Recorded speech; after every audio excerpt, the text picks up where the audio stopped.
In this video, we're going to introduce rational functions. We're going to define rational functions, and then we're going to look how to graph the basic reciprocal function and some transformations to it. So let's start by defining it. This is a rational function is the quotient of two polynomial functions. So quotient means we're dividing. So if I had a polynomial function over another polynomial function, that would be a rational function. So here, even though it's a small polynomial, x minus 2 is a polynomial and x minus 3 is a polynomial. So this would be a rational function, but these can get crazy. Like here I can have a quadratic in the numerator and a quartic in the denominator. So once again, a polynomial over a polynomial is a rational function. Now, let's start by looking at the simplest rational function, which we call the reciprocal function, 1 over x. And so I'm just going to fill in some values into this function to get a look at what the graph would look like. So if I substitute in a negative 2, it would be 1 over negative 2, which is just a negative 1/2. If I wanted to plot that point, that would be negative 2, and then negative 1/2 would be like maybe right there. And then 1 over negative 1 would be negative 1. So then the point negative 1 would be there.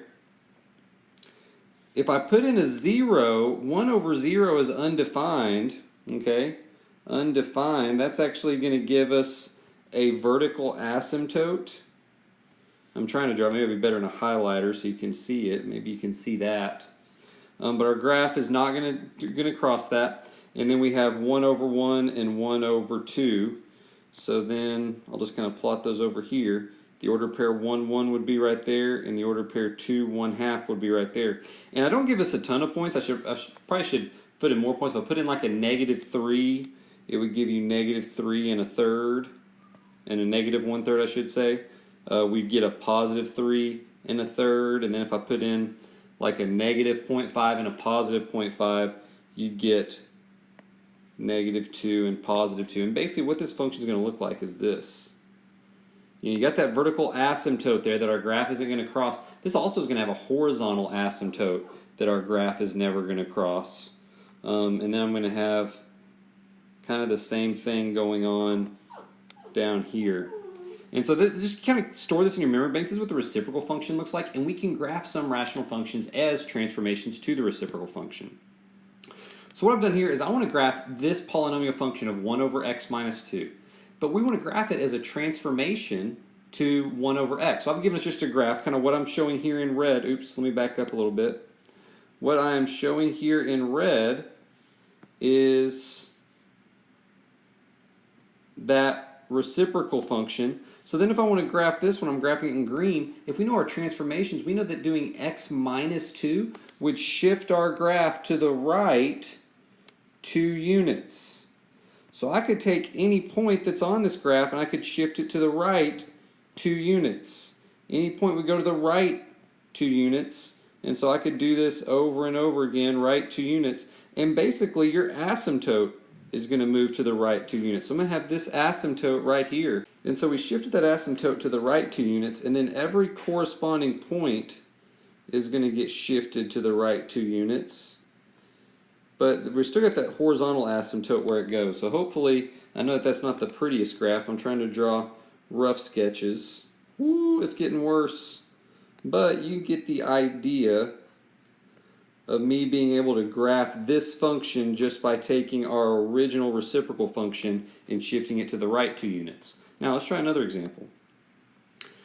So we have f of 5x, so it's 1 over 5x, and here's just once again our reciprocal function of 1 over x shown here in red. So I'll go in blue this time. And so what the 5 does, we sometimes refer to that as a b value, that's going to create a vertical compression. Every point is going to be like kind of compressed horizontal. Did I say vertical compression? I should have said horizontal compression. But every point is going to be moved, kind of pulled inward towards the center, and what that's going to create is going to end up looking kind of like this. It's going to just kind of be the same graph, but then it's pulled inward, and then it's still got the same asymptote. So every point is 5 times closer to the y-axis as it was originally. If this point's at -5, that corresponding point would now be at -1, so on and so forth. Let's do one final example. In this video, we have two different things going on. First off, if we have what I would consider an A value, it creates vertical stretch. So a vertical stretch means I'm pulling our graph vertically 3 times as tall, but then it has the negative on that A value, which causes a reflection. So if I have my given reciprocal function, the negative would cause just a reflection like this. Hopefully you can see I'm just kind of taking each point and reflecting it vertically. But there's also the 3, which is going to make it more vertically stretched. So I'm going to try to do this with as much just as I can, but it's going to be pulling that graph down, and on this side it's going to be pulling that graph up. So once again, we're just getting a rough sketch of these graphs, but I want us just to kind of know that this is a technique for graphing simple rational functions, is to look at them as a transformation to the reciprocal function.